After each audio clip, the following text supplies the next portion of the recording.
So, this is the third video on Joseph Tucker Harris out of Jonesboro, Arkansas, the police officer that used excessive force on this guy. His name escapes me at this moment. And people kept trying to tell me that what he did to this guy was a medical procedure, a sternum rub. That was not. That was anything but a sternum rub. I was in the medical field for many, many, many years. You don't do a sternum rub with anything other than a closed fist and your knuckles. Right in this area. You don't use an asp. You don't use a flashlight. You don't use anything. And he could have, a trapezius squeeze would have been better than that. Or, I don't know, he could have just watched his eyes. The eyes, if you're trying to fake it, your eyes will flicker. He was breathing. He was fine. This cop wanted to exert some authority. And that's exactly what he did. He's a little punk. And I kept saying, these are never a one of. If you look hard enough, you will find more of it. And I did. But for the ones that missed the other two videos, we'll watch this to get caught up on where we're going with this officer.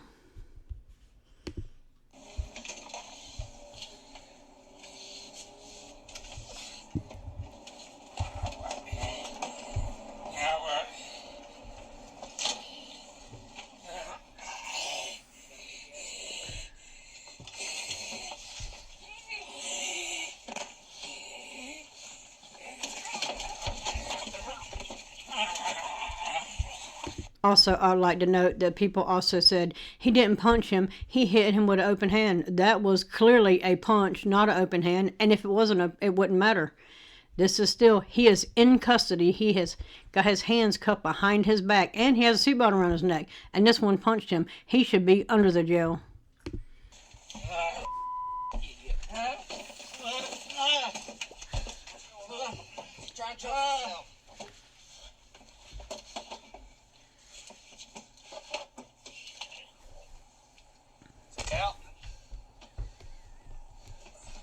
And then just catch his head in between the seat and the door.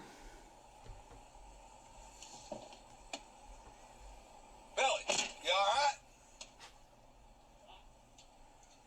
Dispatch, we're stopped on Willett Road. Let's go, yeah.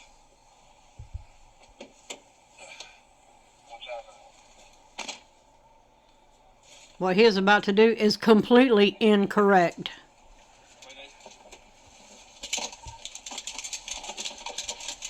There's so many things you can injure here. You got the heart, the lungs, you got the blood vessel, you got the liver, you got the spleen. This one, under the prison.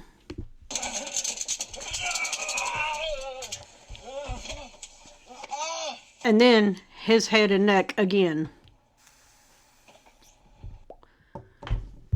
Alrighty.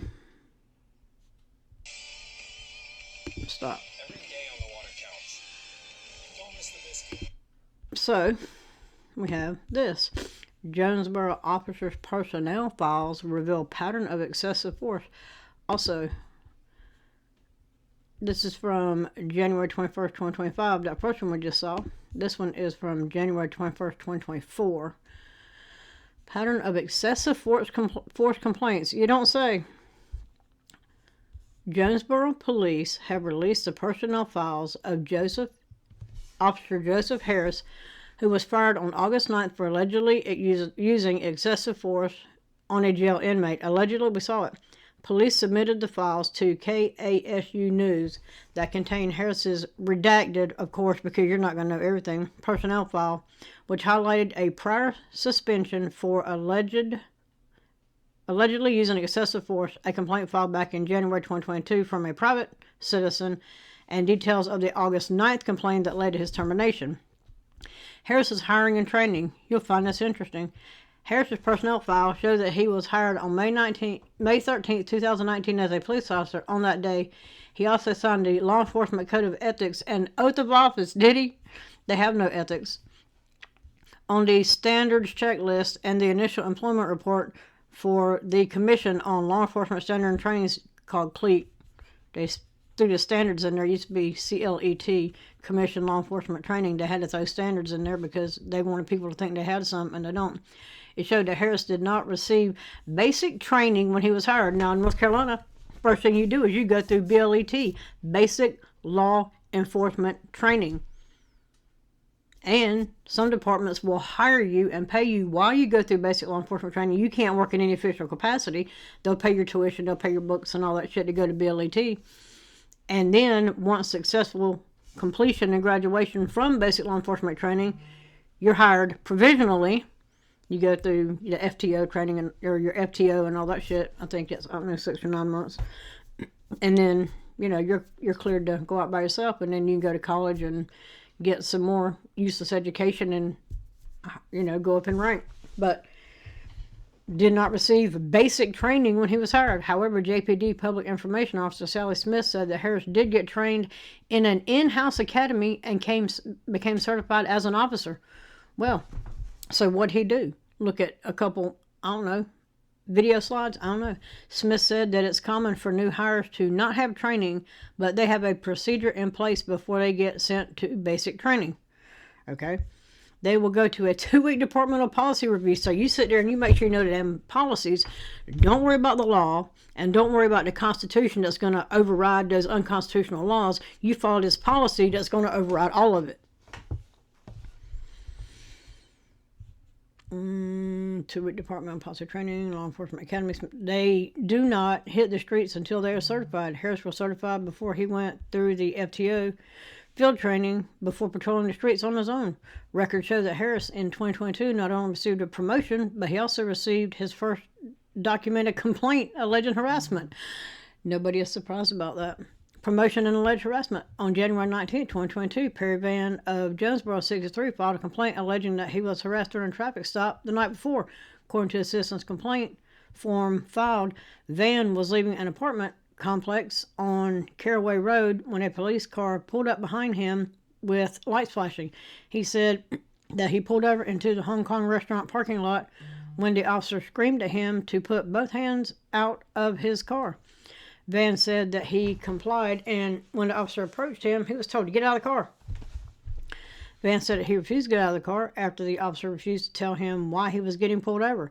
After much back and forth, Van said the officer pulled a gun on him and said that he needed to search the car. Van then asked to speak to the officer's supervisor. The officer walked back to the patrol car while Van spoke to another officer on the scene. Van in his complaint said the officer unprofessional while trying to be a super cop and contends that he did nothing wrong to provoke such action. He also requested in the complaint to speak to Police Chief Rick Elliott. It should be noted that Van did not identify Harris as the officer in the complaint form, but the complaint was included among other documents pertaining to Harris. Well, maybe the punk wouldn't give him his name, and he pointed him out. A couple weeks later, following an incident, Harris personnel file, and I can't find that video either. Harris personnel file shows that on February 1st, he was promoted to K-9 handler. Of course he was, because you can't get rid of him, just promote him. Months later, Harris received disciplinary action for being connected to another incident. So every time he gets in trouble, they give him more shit. Here, we'll promote you here, we'll give you this. Now you're K-9 handler. June 2022, suspension for excessive use of force. Jonesboro Police posted on Facebook back on July 19, 2022 that they had placed Harris on administrative leave pending an investigation following an incident at the Midnight Rodeo nightclub on July 10th. Harris was caught on camera slamming Nicholas Silva of Jonesboro, 21, to the ground. The altercation happened after Silva questioned why Harris was arresting another man, 21-year-old Blake Arnault of Fayetteville. Now, I'm not going to go back and look all these up because you're probably not going to find them anyway. But if you want to go look them up, feel free and link it. Police later updated their post that Harris was placed on administrative leave for 22 hours. That'll teach him. It will not. It's paid administrative leave. They don't give a shit. But in the department's notes of disciplinary action document attached to Harris' personnel file, it showed that Harris was given 10 hours of suspension on July 14th and another 10 hours on July 20th, totaling 20 hours. Well, they probably gave him some good time off. The final document in Harris' personnel file reveals who filed a complaint of alleged use of excessive force that eventually led to his termination. Deputy files complaint after witnessing use of excessive force. The final file in Harris personnel records was a complaint written by Police Captain Stephen McDaniel alleging use of excessive force witnessed by a sheriff's deputy. McDaniel wrote in a document dated August 12, 2024 that he received a call at around 8:50 a.m. on August 8th from Craighead County Captain Ron Rickerson concerning an incident involving Harris witnessed by County Sheriff's Deputy Chris ditto. And I'm almost sure that's the body cam of the second video that I did, which was dittos, that when this Harris was stopped in the road to beat the crap out of this other guy, and this one is the one that showed up and witnessed it, and he did say something pretty quickly. They didn't do anything much. Richardson said that ditto witness Harris using excessive force on county jail inmate Billy Corum. That's him. Harris was assisting with capturing Corum, who had escaped from a deputy's custody while at St. Bernard's Hospital. While Corum was captured, he was placed into Harris' patrol car, and ditto followed them to the jail. Surveillance video later made public by the Jonesboro Police Department showed that Corum attempted to strangle himself with a seatbelt. Harris and ditto then pulled over, and ditto watched Harris repeatedly punch and elbow Corum. And I would like to note, he stopped none of it.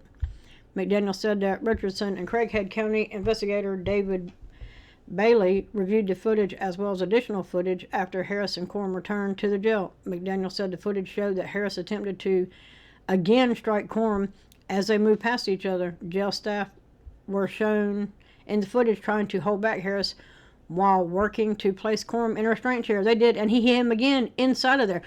Somebody, and then when you're looking and he's in that chair and he's facing away from you, to the right there's a bald head. I'm guessing it's the sheriff, because he has a firearm on, and you're not supposed to have firearms in there. And just in case you're not sure if you're supposed to have firearms in there or not, before you walk through that door on the right hand side, there's a sign that says no firearms allowed. He's standing there with a firearm. I'm guessing that's the sheriff, because he's better than nobody else. Watches this punk cop hit Billy Corum, and none of them did anything about it. The next day, McDonald notified Elliott and Assistant Chief Lynn Waterworth of the incident. He said that Elliott terminated Harris at around 4 that evening. Aftermath, the FBI headquarters in Little Rock and Arkansas State Police are currently investigating Harris. During a town hall meeting conducted by the Craighead County chapter of the NAACP on August 12th, Elliott confirmed that Harris was also decertified, meaning that he will no longer be hired to work in law enforcement anywhere in the country. Well, it is about time, and they should burn it just in case he finds it and tries to revive it. It is about time. And that's where we're at with that one. And like I said, it is never a one of. This one's the last one was from 2025. This is from 2024, and this one is from 2022. Jonesboro police officer on leave following parking lot scuffle. Guess who it is? It's the boy.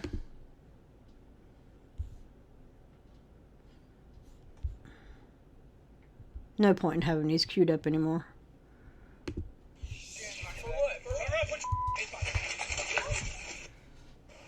A Jonesboro officer on administrative leave after video showed him throwing a man on the ground. Officer Joseph Harris was placed on administrative leave as the Jonesboro Police Department are investigating an incident at a nightclub parking lot. A report said Harris found a group of heavily intoxicated people arguing around 2 Sunday morning. Another officer was taking Blake Arnault into custody when Harris said Nicholas Silva kept asking why Arnault was being arrested. The report then said a crowd began to form. Okay, because he's 18 years old. Are you his mom or daddy? Nope. Any of y'all? No, then it ain't your business. It don't matter. He's over 18. He's a big boy. Harris tried to arrest Silva, but he pulled away and took Silva to the ground. Arnault was charged with public intoxication and disorderly conduct, while Silva was charged with... Notice him punching that guy in the head, right? refusing to submit to arrest. The incident is under investigation. Anyway, I knew that was going to happen. At least that punk is gone. They're all just going to be ads at this point. Yeah. He couldn't wait. He could not wait to go hands-on. Hotheads, zero hotheads need to be in law enforcement. Sorry, whether you like it or not. He is a punk hothead running around. He was probably bullied on the playground. And now he's going to show you who the bully is. It's ridiculous. This is what law enforcement has become. Luckily, they have decertified him, which means his Peace Officer Standard and Training Commission has been revoked. He cannot be in law enforcement again. And should he try to go back through an academy That should be the first flag that comes up in his, they like to call it a jacket because it won't sound cool, in his personnel file. Now, he's been decertified. The commission has said it is revoked, and no, not for him. He can go dig ditches somewhere. Let him go drive for Uber. Anyway, let me know what you think about this one in the comments, and like and share. Also, again, 90% of people that watch these videos are not subscribed to the channel. You're at your computer, you got the phone in your hand, it's right there. All you gotta do is click the button. And let me know what you think about this complete shit show. Well, he's gone, so it doesn't really matter. And it was just gonna be a matter of time anyway before he was gone. And a lot more of them need to be gone. But anyway, like and share, and I'm out.